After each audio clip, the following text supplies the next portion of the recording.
ઋષભદેવજી મહારાજને પ્રથમ તીર્થંકર તરીકે સ્વીકાર્યા. અને અમદાવાદથી આપણે શ્રીનાથજી જઈએ ને તો રસ્તામાં કેસરિયાજી આવે છે. ઋષભદેવજી મહારાજ ત્યાં બિરાજમાન છે એટલા માટે એને કેસરિયા કીધા. એ કેસરિયાજીની પૂજા થાય છે. એ કેસરિયાજીની પૂજા થાય છે. ઋષભદેવજી મહારાજ ભગવાન ત્યાં બિરાજે છે. એને કેસરિયાજી તરીકે ગણના કહેવામાં આવે છે.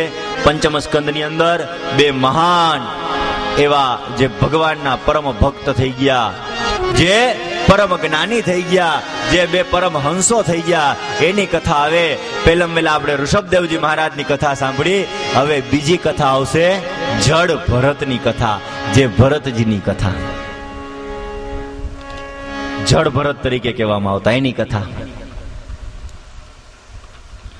ઋષભદેવજી મહારાજ ઋષભદેવના 100 પુત્રની અંદરથી 81 પુત્ર કર્મકાંડી બ્રાહ્મણ થયા કે જે રોજને માટે વેદોનું અધ્યયન કરતા, જે વેદોનો પાઠ કરતા, જે ભદ્ર સૂક્તનો નિત્યને માટે પાઠ કરતા અને યજમાનોનું કલ્યાણ કરતા અને યજમાનોને પોતે આશીર્વાદ આપતા. કેવા મંત્રથી આશીર્વાદ આપતા? પોતે 81 જે પુત્ર હતા એ 81 પુત્ર પોતે આજે પોતે વેદ મંત્ર દ્વારા આશીર્વાદ આપતા. સ્વસ્તિસ્તુ રસ્તુ કુશલમસ્તુ, સ્વસ્ત્યસ્તુ તે કુશલમસ્તુ ચિરાયુરસ્તુ, ગોવાજીરસ્તુ ધનધાન્ય સમૃદ્ધિરસ્તુ, ઐશ્વર્યમસ્તુ બલમસ્તુ રિપુક્ષયોસ્તુ,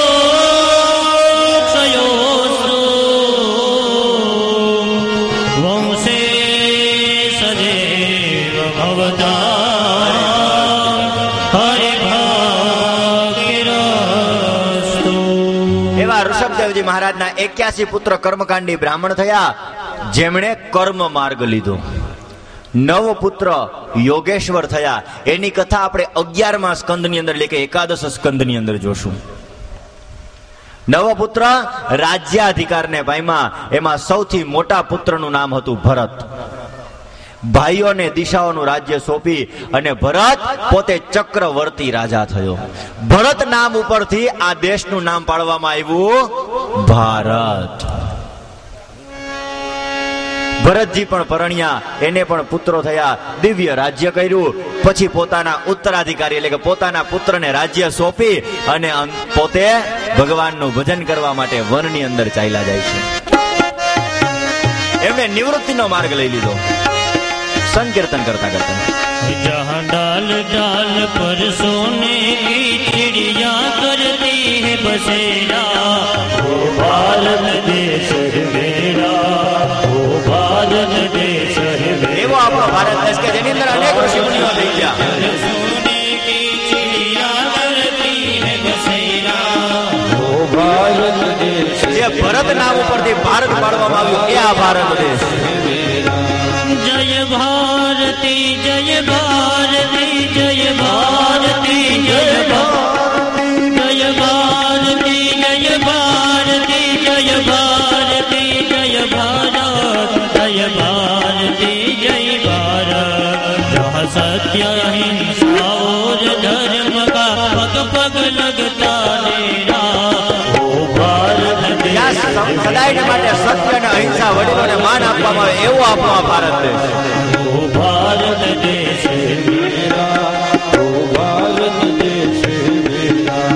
ये धरती जहाँ ऋषि मुनि प्रभु नाम की जपते माला, प्रभु नाम की जपते माला. અહીંયા ઋષિમુનિઓ ભગવાનનું નામ લે છે, પ્રભુનું સ્મરણ કરે છે એવો આપણો આ ભારત દેશ. जहाँ हर बालक एक मोहन हो और राधा ये कहे माला,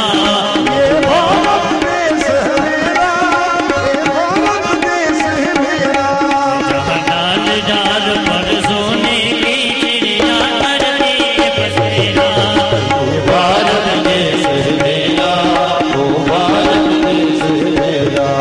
जहाँ सूरज आकर सबसे पहले डाले अपना डेरा, वो डाले अपना डेरा, वो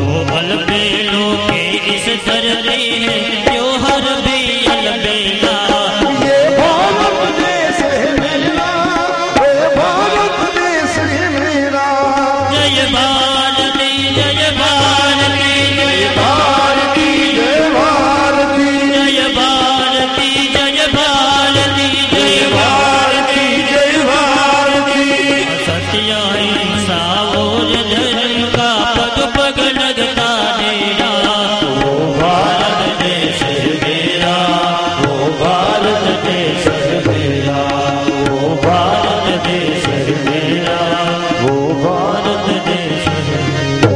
કેવો આપણો ભારત દેશ કે જેની અંદર સત્ય અને અહિંસા બધી વસ્તુ રહે. તમે બીજા દેશની અંદર જાઓ એટલા તમને સંરક્ષણ નહીં મળે કે જેટલા અહીંયા આપણે સ્વતંત્ર રીતે જીવી શકીએ છીએ એવા બીજા દેશમાં નહીં જીવી શકીએ.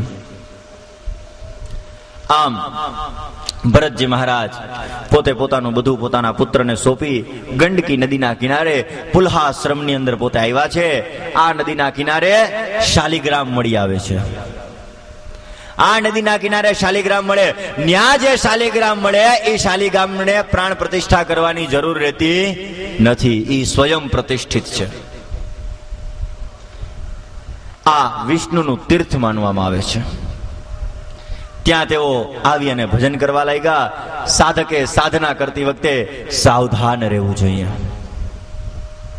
ઘણીવાર સદગુણ એ પ્રભુ ભક્તિની અંદર બાધક બની જાય છે. દુર્ગુણ જ બાધક બને એવું નહીં, પણ કોઈ વાર સદગુણ હોય, સારો ગુણ હોય ને એ પણ બાધક બની જાય. આસક્તિ જો કોઈની અંદર થઈ જાય ને તો એ આસક્તિ પણ બાધક બની જાય છે. સદગુણ અને દુર્ગુણ આ બંનેની અંદર એક ગુણ શબ્દ છપાયેલો છે. સદગુણ, દુર્ગુણ બેમાં ગુણ શબ્દ છે. અને ગુણનો અર્થ થાય રસી એટલે કે બંધન. બે વસ્તુ બાંધે, કેમાં બંધાવું એ આપણે જોવાનું. એક વાર ભરતજી મહારાજ ગંડકી નદીના કિનારે પોતે સ્નાન કરતા હતા. કેડ સમા પાણીની અંદર પોતે ઉભા હતા. સૂર્યનારાયણ ભગવાનને પોતે અર્ઘ્ય પ્રદાન કરતા હતા. નદીના ઉપલા ભાગની અંદર એક મૃગલી હતી જે પોતે ગર્ભવતી હતી. પોતે પાણી પીવા આવી હતી. ગર્ભવતી મૃગલી હતી. અને અહીંયા આગળના ભાગની અંદર ભરતજી મહારાજ છે. એ ભરતજી મહારાજ પોતે સૂર્યનારાયણ ભગવાનને અર્ઘ્ય આપી પોતે ભગવાનનું નામ લેતા હતા. આ બાજુ મૃગલી પોતે પાણી પીવા માટે આવી. પોતાના પેટની અંદર ગર્ભ છે. આ બાજુ સિંહની ત્રાડના થઈ. મૃગલી પોતે બી ગઈ કે નહીં, જો આ સિંહ આવશે તો મને ખાઈ જશે. અરે મને તો ખાઈ જશે, પણ મારા પેટની અંદર જે બાળક છે ને બાળકને પણ ખાઈ જશે. માતાને પોતાના પુત્રની ચિંતા થાય છે. એટલા માટે મૃગલીએ પોતે વિચાર કર્યો કે જો હું સામે કાંઠે વહી જાઉં ને તો મને કોઈ પણ જાતનો વાંધો આવશે નહીં. પોતે પોતાની શક્તિને એકત્રિત કરે છે.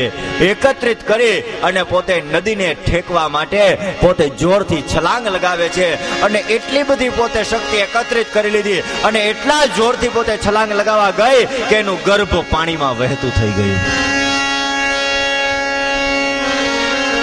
અને મૃગલી પેલી પાર પડી અને ત્યાં મૃત્યુને પામી. આ બાજુ ગર્ભ જે નાનકડું એવું હરણ હતું એ હરણ પોતે વહેતું વહેતું વહેતું જ્યાં ઋષભદેવ, જ્યાં ભરતજી મહારાજ પોતે છે એ પોતે જ્યાં તપશ્ચર્યા કરતા હતા, પોતે જ્યાં હરિસંકીર્તન કરતા હતા, પોતે જ્યાં સૂર્યનારાયણ ભગવાનને અર્ઘ્ય પ્રદાન કરતા હતા એ જગ્યાએ આવે છે.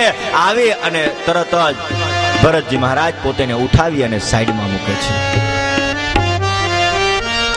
કારણ કે સંત में दया होती है. એક વાર એક સંત મહાપુરુષ હતા. પોતે નદીની અંદર સ્નાન કરવા માટે પડ્યા. એક વીછી ત્યાં આવે છે. વીછી એને ડંસ ભરે છે. સંત મહારાજ તે વીછીને લઈ અને વળી પાછો કાંઠે મૂકે છે. વળી પાછો વીછી પાણીની અંદર આવે છે. વળી પાછો એને ડંખ આપે છે. વળી પાછા સંત મહારાજ એને મૂકે છે. વીછી अपना जो धर्म है वो धर्म नहीं चूकता और संत वो अपना धर्म नहीं चूकता. સંતનો ધર્મ છે દયા કરવી. આ બાજુ ભરતજી મહારાજે પોતેને ઉઠાવ્યું. ઉઠાવીને એને જમીન ઉપર મૂક્યું.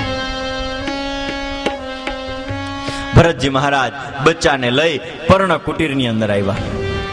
વસ્ત્રથી એને લૂછ્યું. શરીરને થોડો ગરમાટો આપ્યો.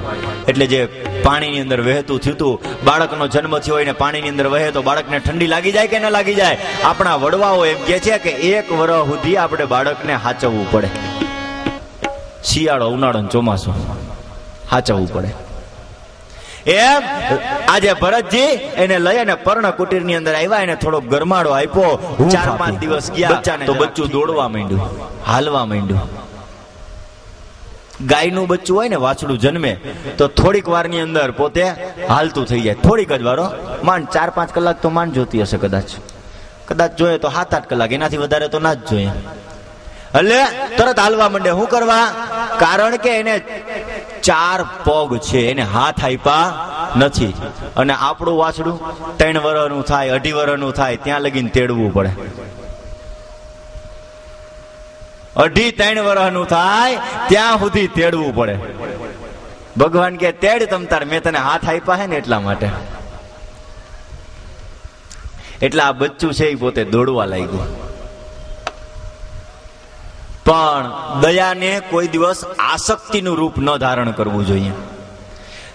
ભરતજી મહારાજને જ્યાં લગીને હરણના બચ્ચાને પોતે બચાવ્યું એટલે દયા થઈ, પણ દયાએ આસક્તિનું રૂપ લઈ લીધું. ભરતજી પોતે નાવા માટે જાય તો હરણનું બચ્ચું વાહે વાહે ન્યા જાય. હજી માંડ સૂર્યને અર્ઘ્ય પ્રદાન કરતા હોય ત્યાં ઓલું વળી પાછું નદીમાં પડે. એ તું પડી ન જાતું, લઈને તરત મૂકે છે. વળી પાછા ઓમ ભૂર ભુવસ્વ ગાયત્રી મંત્ર બોલે. વળી માંડ હજી ગાયત્રી મંત્ર હજી પૂરો થવાની તૈયારીમાં હોય, અડધી માળા, ત્યાં વળી પાછું આમ જોવે ક્યાંક વળી ઓલું બચ્ચું પડી તો નથી ગયું ને. આસક્તિ એમાં થઈ ગઈ હતી. માણસને એક વસ્તુમાં આસક્તિ થઈ જાય ને એટલે વારે ઘડીએ મન ન્યા જ વયું જાય.